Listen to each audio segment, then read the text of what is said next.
Listen, man, I'm not asking for much. I just need one level where I do half okay with Nana so I can frickin' clip it later and it's not false advertising that she's in the thumbnail. You're still throwing, wait. Oh! I was like, since when can ride armors heal? They can when they put the medical med.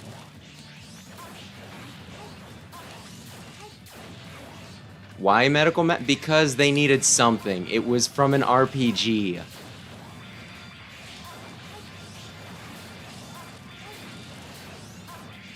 There need to be healing enemies. Also, is this really what you do?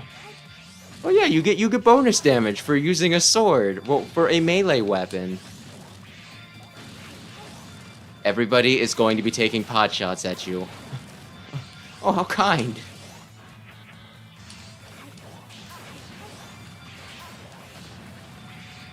At least I don't take collision damage, typically. Did reviews on all of them, but holy shit, man! I kind of forgot about how they do this crap. What if you had, what if there was like a billion health bar? Okay, it's only 300 some, but still. Ay, ay, ay. I should have brought Iris. Or Zero. One or the other. I'm going to lose with Vile. That is not even a question. Ay, ay, ay. But yeah, when I got to the end, I beat 6, and I'm like, I can take my time putting together a review. And a few other, Battle Network videos, and then I just, ay. My break has just turned into months upon months upon months upon months. And I feel a little guilty about it. I kind of like the first, I think, ride armor the best. I think just because I find it, I don't know. It's probably the most impractical to just have a ride armor that punches when you could be doing other things for damage, like stinking, ay, ay, ay. Whoops. Okay, that's what I fire. Like, spikes are definitely going to be more effective and everything, right, than just a fist. But there's something kind of silly about it. Well, like, one of the things mentioned was he's like, people love Paradox Pokemon, and I'm like, I mean, people love regional variants. I kind of felt like Paradox Pokemon was hit or miss. I mean, I know I, at least, and I didn't think I was the only one who thought Paradox Pokemon were a little lame, because it's just like, what if every Pokemon, was just a robot? It's like, there's more than robots! Even Mega Man, whose whole thing is, robots will do things other than robots. There's like Yellow Devil and crap. Oh wow, one example. Yeah, well, it's one more example than what Pokemon has. Has all the digital stuff, has like the radio wave people. Yeah, they have more than just robots. This is just messy. Which is also kind of how frickin', the X challenge stinkin' works. I do kind of wonder how people felt about, like, the X challenge. I managed to kill the bow spider. I didn't think I was concentrating on him enough. I mean, I was concentrating him, but only when he fell down specifically.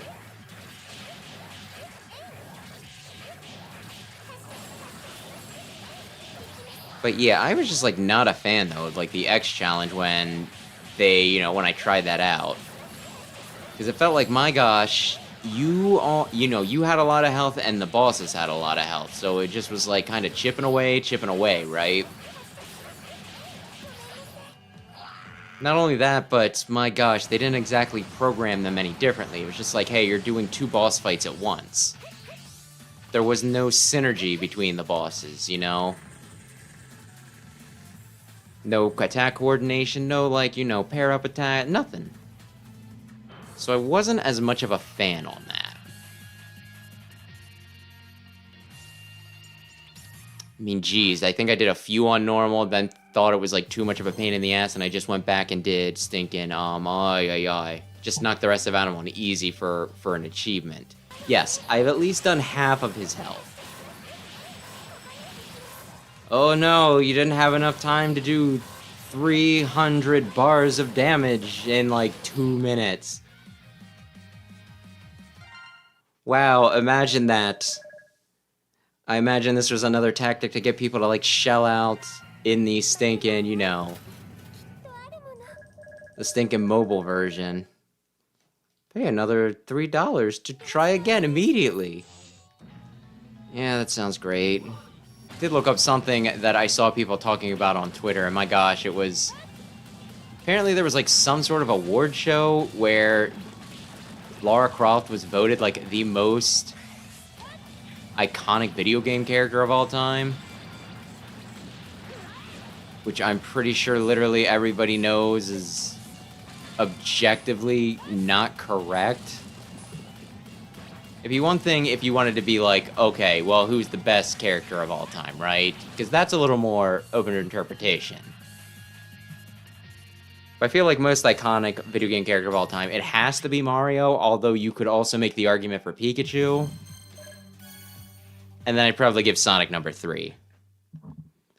But my gosh, like, oh yeah, there were like characters that I didn't even like recognize their names on that list. Like one was Agent 47 or whatever. Like, I thought it was the Overwatch guy when I looked over it quickly. I'm like, Soldier 66 or whatever. But no, it was apparently, like, the Hitman guy. Which, hey, I did not know that he was Agent 47 or whatever his number is. I would have just thought that he was... I would have just called him Hitman. But I thought it was just like some small publication doing like, oh yeah, we don't really delve into this, right? We don't really do video game stuff very much, so we just kind of asked a bunch of people who don't know what the hell they're talking about. Because I think like the number was pretty low. I want to say that it was like 4,000 people surveyed. It might have been 40,000, but it was not a ton, right?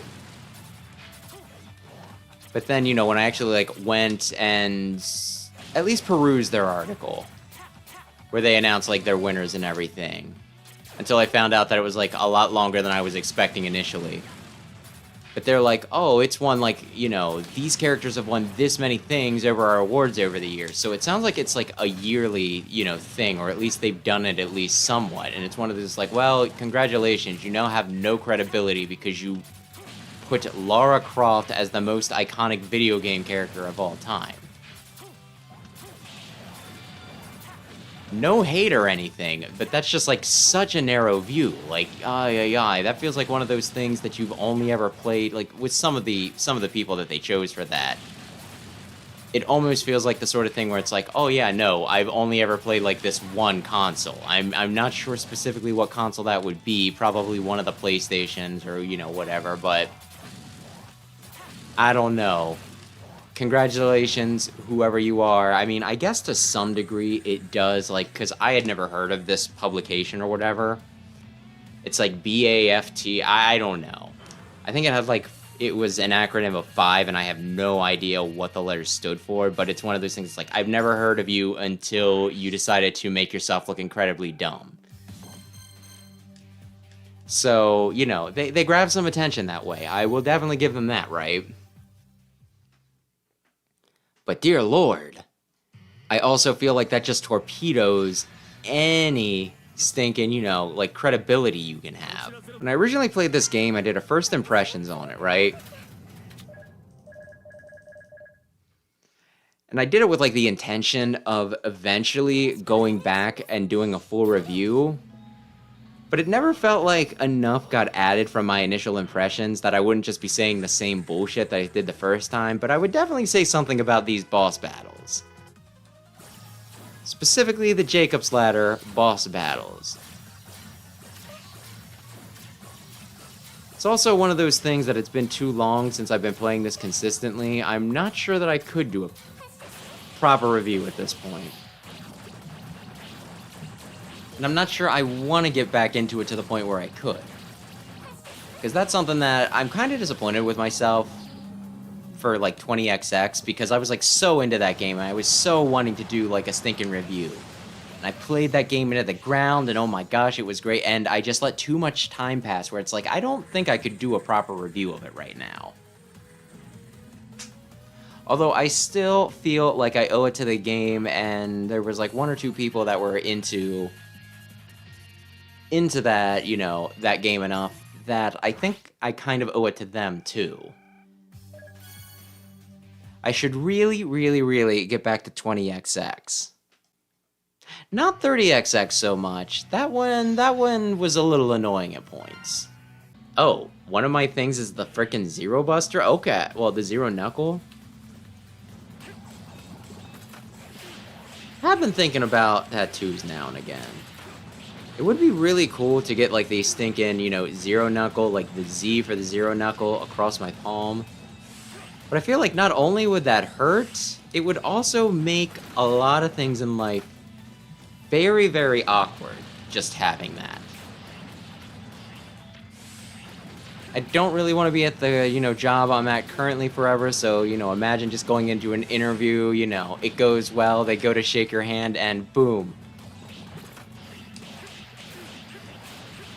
There's just a big, dumb tattoo on my hand.